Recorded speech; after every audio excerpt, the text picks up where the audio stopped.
Vem agora o Jornal da Rede Alesp. Tudo sobre o Legislativo do Estado de São Paulo.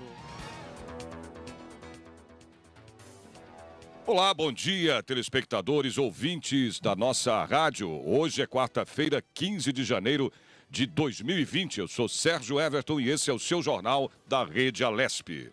E eu sou o Guga Mendonça. Aqui nessa quarta-feira você vai saber tudo que acontece no Parlamento Paulista, Sérgio. Jornal da Rede Alesp. Vamos às manchetes do nosso jornal. O novo valor do salário mínimo passa a valer a partir do dia 1º de fevereiro.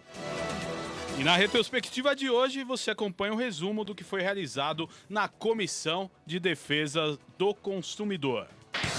Jornal da Rede Alesp.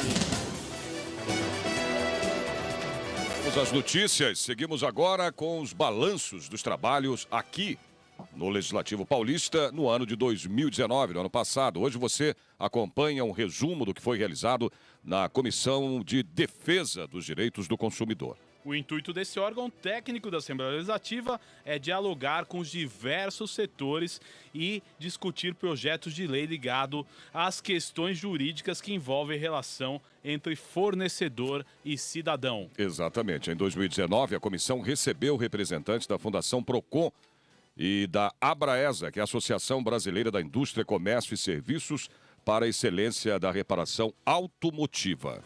E o grupo de trabalho ainda ouviu representantes de empresas de telefonia móvel no Brasil. O encontro foi conduzido pelo deputado Jorge Wilson, o xerife do consumidor do Partido Republicanos. O parlamentar explica o motivo do convite. Convidamos aí os representantes das operadoras de telefonia móvel e fixa também, mas no momento falando sobre a telefonia móvel, eu acho que eles entenderam, colocamos para eles inúmeras reclamações que nós estamos recebendo no estado inteiro de São Paulo. Portanto, palavras aí do deputado Jorge Wilson, que é o xerife do consumidor aqui na Assembleia Legislativa do Partido dos Republicanos. Lembrando mais uma vez, eu sempre lembro aqui, que o Jorge Wilson é um grande defensor dos direitos do consumidor. Há muitos anos, antes de ser eleito deputado aqui na Assembleia Legislativa, já era uma pessoa ativa nos direitos do consumidor, né? Pois é, entre esses projetos discutidos na comissão foi aprovado o que determina que as prestadoras de serviço informem ao consumidor o nome e também o número de documento do funcionário que vai realizar o serviço. O deputado Dr. Jorge do Carmo, aqui do PP, do Progressistas, né, votou favoravelmente a essa proposta. Eu entendo que é um direito do consumidor, um direito das pessoas que podem requerer essa informação e ter a informação disponível. Então é importante para as pessoas que precisam dessa informação requererem ter o fornecimento dos dados da pessoa. Porque é um direito do consumidor, não tem por que não ter transparência. Para a gente, Guga, acabei de falar aqui do deputado Jorge do Carmo, que na realidade ele é do PT, né? Partido dos Trabalhadores. Partido dos Trabalhadores, exatamente. E a Comissão de Defesa dos Direitos do Consumidor retorna aos trabalhos no início de fevereiro e você acompanha todo o dia a dia da comissão aqui na Rede Alesp. Jornal da Rede Alesp. Falar agora de salário mínimo, né? Agora o assunto é, claro, o seu bolso aí, olha aí. Por medida provisória, o salário mínimo passou de R$ 1.039 para R$ 1.045. Esse novo valor passa a valer a partir do dia 1º de fevereiro. O primeiro anúncio foi feito antes da inflação oficial de 2019 ter sido divulgada. O governo projetou o valor do salário mínimo, considerando a estimativa da inflação de 3,86%. Só que na semana passada saiu o dado oficial da inflação, que ficou bem mais alta, em torno de 4,48%. Daí a decisão de retificar o valor do salário mínimo. Pois é, Guga, pelos cálculos da equipe econômica, para cada real de aumento no piso salarial, o impacto para os cofres públicos é de 355 milhões. Bom, isso acontece porque os benefícios da Previdência, eles não podem, né, ser menores que o salário mínimo. O aumento de R$ 6 no valor do salário mínimo terá aí um impacto, veja só, de 2,13 bilhões nas contas públicas. O ministro da Economia, Paulo Guedes, afirmou que o governo deve anunciar nos próximos dias uma arrecadação extra de 8 bilhões de reais que deve cobrir o aumento de despesas com a alta do salário mínimo. Jornal da Rede Alesp. Uma pesquisa feita pelo Instituto Brasileiro de Planejamento Tributário com os 30 países de maior carga tributária no mundo mostrou que o Brasil tem o menor índice de retorno de bem-estar à sociedade. O resultado levou em conta a carga tributária de cada país, o produto interno bruto, que é a soma de todas as riquezas produzidas, e o índice de desenvolvimento humano, que mede o desenvolvimento econômico da qualidade de vida da população. Pois é, Gugui, não é à toa que o tema reforma tributária é tão debatido há anos por aqui. Em 2020, claro, não vai ser diferente, né? Pois é, e para falar sobre esse tema, convidamos o advogado e consultor tributário Caio Bartini, que conversa com a gente ao vivo por telefone. Caio, seja bem-vindo ao Jornal da Rede Alesp, tudo bem? Tudo bem, queridos, vocês e os demais ouvintes aí da Rádio Alesp. Doutor Caio, obrigado. Aqui sou eu e o Guga Mendonça, o Sérgio Everton, que estamos à frente aqui do jornal. E desde que essa pesquisa começou há quase 9 anos, né, doutor, o Brasil não deixa o último lugar no ranking do retorno em bem-estar para a sociedade entre os 30 países de maior carga tributária do mundo, como falamos há pouco, né? Agora, por que isso acontece? Sérgio, Guga e os demais ouvintes, um ótimo dia. Veja só, nós temos um sistema tributário brasileiro que é completamente regressivo. Por que eu digo regressivo? Porque esse sistema tributário nosso, ele simplesmente acaba tributando mais o consumo, a produção e os serviços do que propriamente os rendimentos. Ao contrário do que alguns dizem, por exemplo, que a criação de um imposto sobre grandes fortunas acarretaria um afugentamento, né, de divisas do Brasil para o exterior, isso não é uma verdade se for realizado um estudo empírico, inclusive com outros países. Então, nós temos que mudar todo o patamar da sistemática tributária brasileira, porque hoje nós afugentamos investimentos, tanto no campo interno quanto no campo externo. Os países que veem o Brasil como sendo uma economia emergente, quando eles se deparam com uma carga tributária e com uma burocratização que chega a tornar inviável qualquer atividade, qualquer espécie de investimento ele é totalmente recuado. E nós não podemos ainda deixar de levar em consideração que, além disso tudo, nós temos ainda um problema sério, que é uma tributação excessiva sobre a mão de obra. Então, a contratação de mão de obra no Brasil sofre uma alta carga tributária, o que inviabiliza, inclusive, a contratação de novos empregados. Doutor, é importante essa questão, a reforma tributária em curso está no caminho certo para reverter em benefício para a sociedade que arrecada tantos tributos, né? O Brasil é o país dos impostos. Você acha que essa reforma tributária ela pode trazer uma justiça maior para o pagador de imposto? Porque eu vou te dizer o seguinte, para você e para o Sérgio e para os demais ouvintes. Só existe uma forma de diminuir carga tributária no Brasil, que é a diminuição de despesa pública. Nós temos duas reformas em andamento. Nós temos a PEC 45, de 2019, que se encontra na Câmara, encabeçada pelo deputado federal Baleia Rossi, que leva em consideração o que o economista Bernard Api, do Centro de Cidadania Fiscal, que também tem vinculação com a FGV, trata a respeito, que é a criação, por exemplo, do IBS, do Imposto sobre Bens e Serviços, unificando aí uma grande gama de 5 tributações que incidem notadamente sobre consumo e que acabam, então, limando um pouco a burocratização que existe no país. E nós temos a PEC 110 de 2019, que aí é encabeçada pelo senador Davi Alcolumbre, presidente do Senado e, consequentemente, do Congresso Nacional, que leva em consideração já uma proposta anteriormente apresentada pelo ex-deputado federal Luiz Carlos Raul do PSDB do Paraná.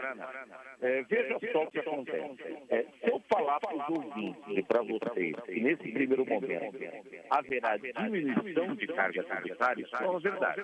O que nós vamos ter é sim um caminho muito propício para a diminuição da burocracia, para que vocês tenham uma noção de como funciona hoje a burocracia na parte administrativa no Brasil. Enquanto a média mundial tem um gasto aproximado de 250, 270 horas por ano no atendimento de exigências administrativas, o Brasil tem perto de 2.000 horas.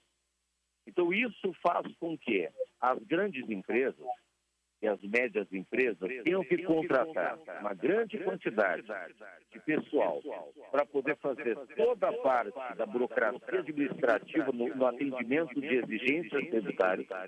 Nós temos 27 unidades federativas, temos 5.570 municípios espalhados em todo o território nacional, e cada qual com uma exigência diferenciada.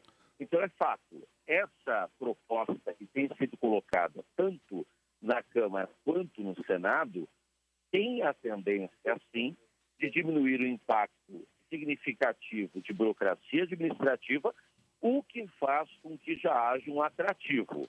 Isso é o início. Nós não podemos afirmar de forma alguma que isso vai acarretar de imediato uma diminuição no bolso do trabalhador, no bolso do cidadão. E não poderia ter, no caso, doutor, a redução aí de alíquotas, né, nos tributos? A redução das alíquotas dos tributos, Sérgio, ela é também uma análise que tem que ser feita com base no impacto da receita pública. Por quê? Nós temos que levar em consideração que no orçamento doméstico, em regra, o que nós fazemos? Nós temos a análise de quanto nós temos de receita para saber o quanto nós vamos gastar de despesa. Na questão de orçamento público, isso varia, isso não acontece desse jeito. Uma situação diferenciada, de que maneira?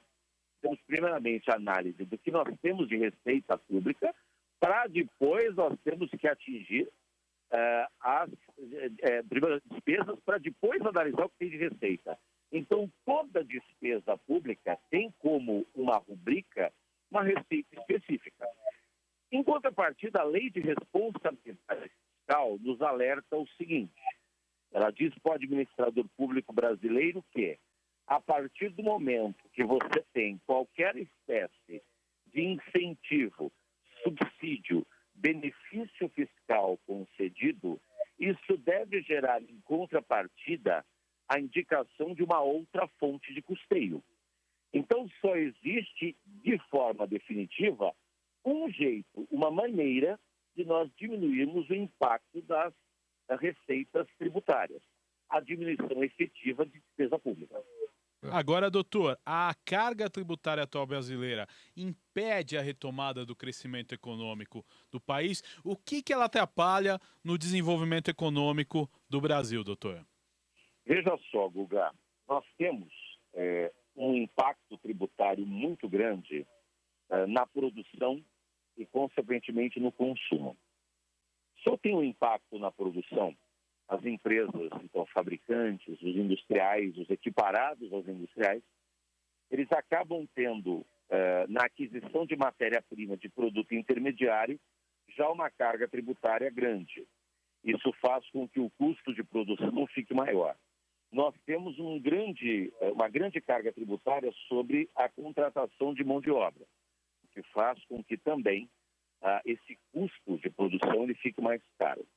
Ao repassar esse produto para o comerciante, seja para o atacadista, seja para o comercial varejista, isso já vem com impacto de carga tributária muito alto, o que pode fazer com que haja, consequentemente, um desestímulo no próprio consumo, porque você aumenta o consumo, ou a tributação sobre consumo, consequentemente, isso torna o produto mais caro, as pessoas com o poder aquisitivo mais baixo, elas acabam não tendo mais acesso a essa possibilidade maior de um maior consumo, o que faz com que nós tenhamos, então, um círculo vicioso.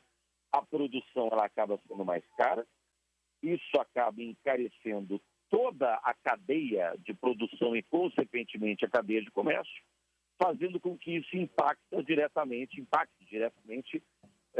na própria produção em si. Então, voltamos ao ciclo inicial. Então, isso acaba fazendo com que haja o quê? Consequentemente, um aumento de inflação, porque eu acabo tendo um aumento dos preços, um aumento dos serviços. Nós temos como índice estabilizador aí, que identifica a inflação, que é o IPCA, é o índice do consumidor médio globalizado, que leva em consideração uma cesta estimativa de bens e serviços, e faz com que, então, isso acabe gerando para o consumidor final um problema sério. Claro. Agora, então, sim, nós temos um entrave enorme na carga tributária hoje no Brasil. Agora, rapidinho, doutor Caio, a gente está com o tempo estourado já aqui. É a questão de falar da taxação aí sobre grandes fortunas, né? A gente sabe disso, isso aí é claro, né?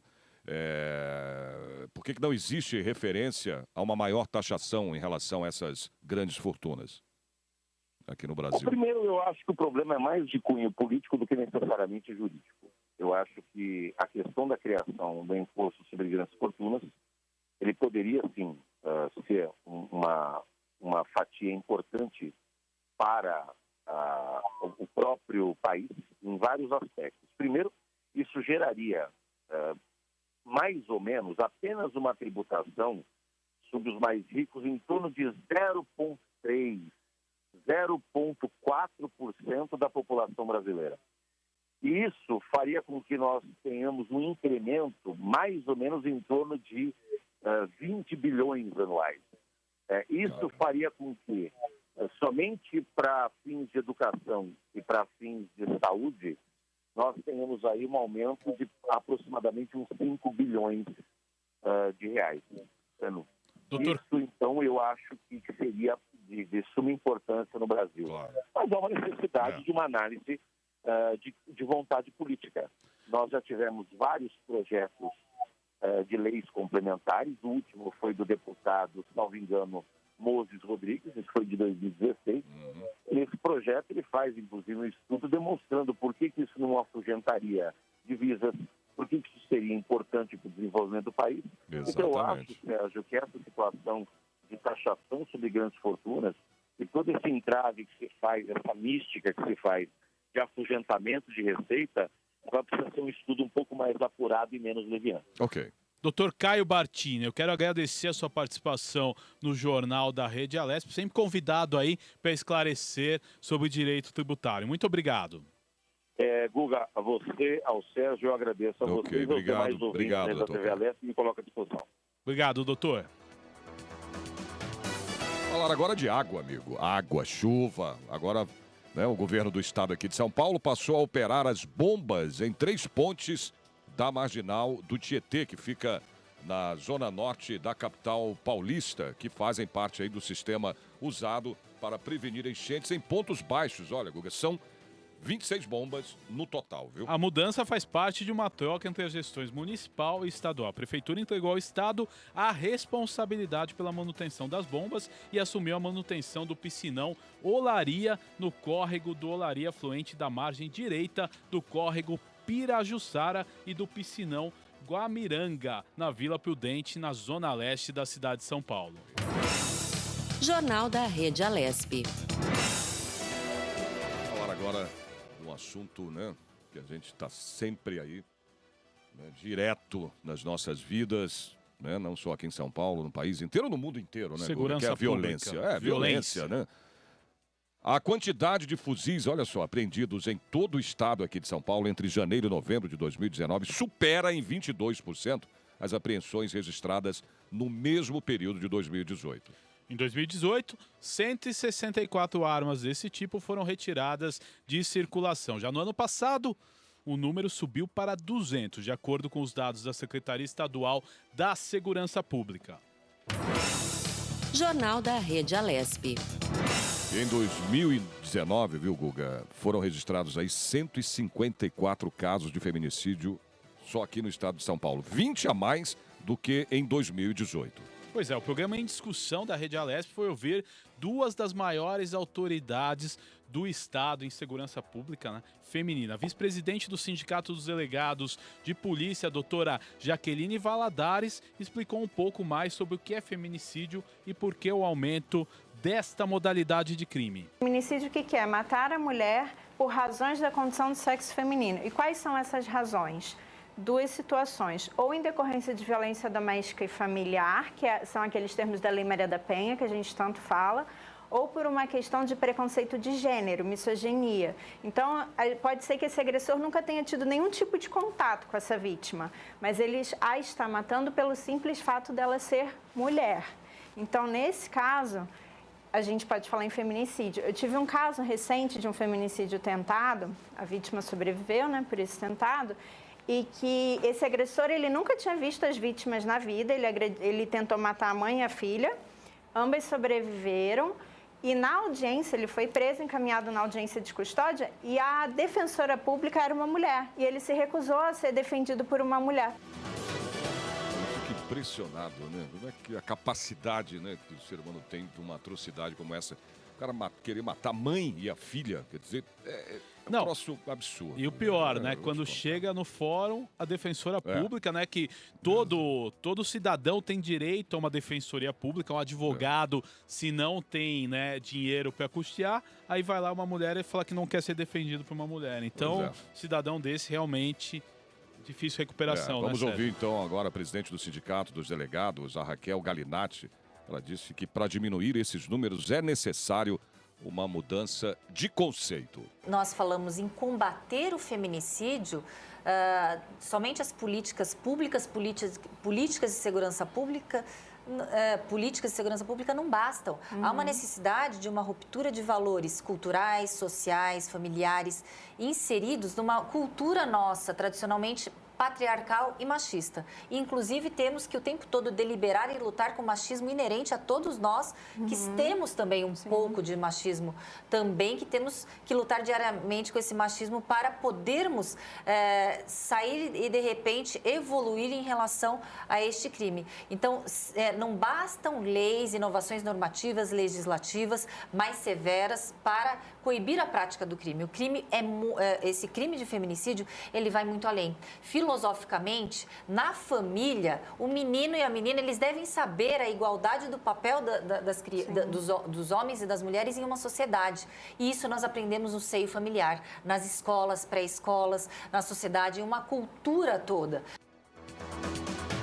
Palavras aí da presidente do Sindicato dos Delegados, a Raquel Galinatti, sobre essa questão da violência aí. Falar agora de educação. Desde o dinheiro que financia a maior parte da educação básica pública e mudanças na formação de professores, até o modelo de funcionamento das universidades federais. Esses são alguns dos temas que devem aí dominar os debates educacionais aqui no Brasil em 2020, depois de um ano turbulento em um dos ministérios mais importantes do país. Para falar sobre esse tema, a gente conversa agora aqui no Jornal da Rede Alesp por telefone com Ítalo Curcio, que é coordenador do curso de Pedagogia da Universidade Presbiteriana Mackenzie. Ítalo, seja bem-vindo ao Jornal da Rede Alesp. Bom dia, muito obrigado pelo acolhimento e eu saúdo a todos os radioouvintes. Ítalo, sabemos que a educação nunca foi colocada como prioridade no nosso país. Quais as razões que o senhor aponta em relação a isso? Veja, realmente é uma afirmação dura, porém verdadeira, que nós temos deixado a educação ao longo da história da nossa nação sempre em segundo, terceiro plano e às vezes até pior. Eu quero lembrar sempre que o nosso problema é histórico. Eu reitero isso nas minhas entrevistas, infelizmente, uma realidade da educação brasileira, que nós viemos a ter a primeira lei de diretriz e base da educação nacional no início dos anos 60 apenas, 1961 para 62. Veja, nós estamos muito atrasados. Portanto, enquanto tantas nações já estavam avançadas, ganhando prêmio Nobel, desenvolvendo ciência e tecnologia, enfim, toda a parte educacional, nós ainda engatinhávamos. E isso ainda acontece. É verdade que temos uma LDB hoje, a de 1996, que apesar de suas imperfeições, como toda lei tem, mas ela é muito boa. Infelizmente, ela não tem sido atendida na sua plenitude. Então, eu vejo que, resumidamente, nós temos falta de vontade política na nossa nação. E a nossa esperança é que cada governo que chega, pelo menos, acorde para esse tema. Era isso que eu ia falar agora, viu, Ítalo? Você falou que foi muito duro, né? Essa colocação da questão aqui da educação, mas eu te pergunto o seguinte, então como é que pode melhorar então a educação aqui no Brasil, Ítalo?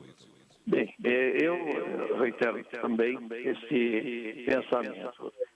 Vontade política. Toda temática no âmbito político é preciso ter vontade para atacá-la.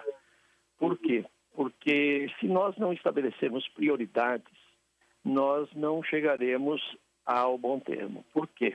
Porque o orçamento, ele não consegue atender a todas as necessidades. Então, como qualquer governo, seja ele no âmbito municipal, estadual, federal, ele se parece com a família. Numa família, nenhum orçamento é indefinido, ele sempre tem suas limitações, por mais que se ganhe, por mais que se receba. Então, nós precisamos priorizar. Acontece que educação, saúde e segurança deveriam ser as prioridades. E eu ainda, não porque sou educador, não porque sou formador de professores, mas eu creio na tese de que a educação é a prioridade, porque é a partir dela que nós formamos os outros profissionais. Então, eu espero sempre que os governos que chegam, seja municipais, estaduais ou federal, que esses governos pensem nesse sentido, pensem nos seus dirigentes, pensem naqueles que irão administrar cada item da sua pasta, seja ela na Secretaria Municipal, Estadual ou no Ministério da Educação. Agora, Ítalo, eu queria uma questão importante aqui para explicar para o telespectador da Rede Alesp. O que você acha? Como funcionam essas novas modalidades de curso? Aí eu falo o ensino à distância, ou de repente o ensino em casa que tem sido proposto. O que você acha dessas novas tendências, essas alternativas? Estas modalidades de oferta, elas não são novidades hoje, né? Elas foram novidades um dia, como qualquer outro método ou estratégia, seja na educação ou em qualquer outra área do conhecimento. Nós já temos alguma experiência nisso em termos de Brasil, mas em termos de mundo, seja na Europa, Estados Unidos, nós temos experiências tanto sobre o ensino à distância como o ensino no lar. O que nós precisamos distinguir é a diferença entre educação e ensino. A educação é um conjunto de atividades que compreende instituições. Basicamente são escola e família. Algumas famílias agregam, inclusive, a igreja na formação educacional dos seus filhos. Mas vamos pegar as básicas aí do nosso dia a dia, que são escola e família. Isto significa uma cumplicidade para a formação. Algumas pessoas estão aventando a possibilidade de se ter a educação exclusivamente no lar. Eu, particularmente, não acredito nesse modelo. Existem pessoas que o defendem, mas eu, particularmente, penso que a educação ela tem que ser dada no lar e na escola. Compartilho com você, Ítalo, particularmente na escola. Eu também acho, eu também não concordo. Mas, enfim, né? Ítalo, a gente chegou aqui ao final da nossa entrevista, que o tempo está bem curto, estamos encerrando já, inclusive, o jornal. Eu agradeço a você as suas palavras, as suas explicações aqui no nosso jornal da Rede Alesp. O Ítalo Cúcio, que é coordenador do curso de Pedagogia da Universidade Presbiteriana Mackenzie. Muito obrigado. Cúcio, obrigado a você. Até uma próxima vez. Muito obrigado. Obrigado a todos e obrigado aos ouvintes que tiveram a paciência de nos escutar aqui. Obrigado. Ok. Bom dia. Obrigado a você também. Chegamos ao final do nosso jornal da Rede Alesp. Vamos agradecer aqui mais uma vez, sempre agradecendo aos nossos colaboradores, a sonoplastia aqui do nosso Batata, que é o José Cândido e o Roberto Dias. A coordenação da Rádio Alesp é da Fabiola Altran. A diretora executiva aqui da TV, a Lilian Busato. E o diretor de comunicação da Assembleia Legislativa de São Paulo é Matheus Pérez Granato. Coordenação do Jornal da Rede Alesp, a nossa Mônica José. As imagens hoje com a Dani e também o Giba, sempre aí comandando as imagens do Jornal da Rede Alesp. Produção, a Andréia Ritio. Mas quem tá aqui? E hoje a dona Fabi. Dona Fabi, é isso aí. Edição do Márcio Pedroso e a apresentação do Sérgio Everton. E do nosso grande Guga Mendonça. Boa quarta-feira para você, Sérgio. Amanhã tem mais. Até a partir próxima. das 9h30 da manhã. Estaremos de volta aqui amanhã, com certeza. Até. Um abraço.